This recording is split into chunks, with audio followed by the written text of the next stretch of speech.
Marine protected areas, or MPAs, are areas of the ocean legally protected for long-term conservation. And there were 3 fascinating MPAs right here off BC's west coast.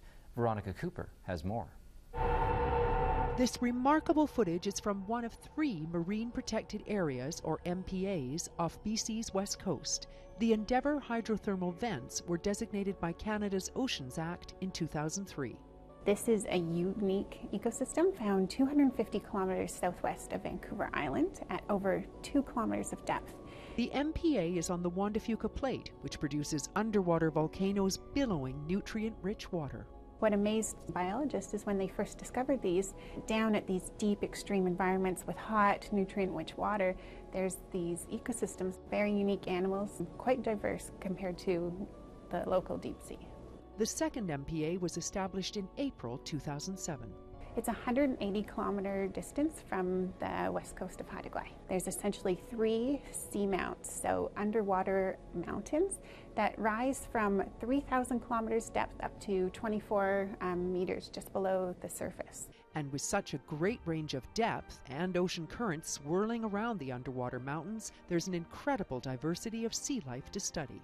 The last MPA was established in February of 2017, and this was for the Hecate Strait and Queen Charlotte Sounds glass sponge reefs.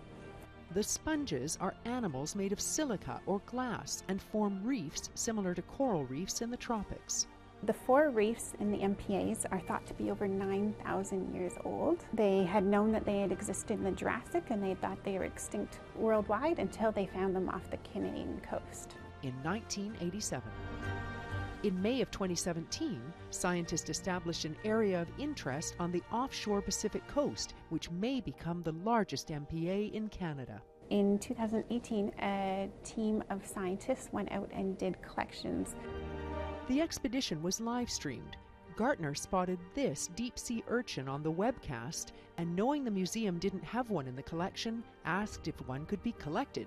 They've got these almost like hoof-like features on their spines.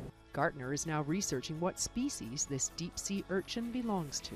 The Royal BC Museum is the prime repository for biological collections that are made from these marine protected areas. And we manage the data as well as the physical specimens, and we use this information to support the current research and policy decisions.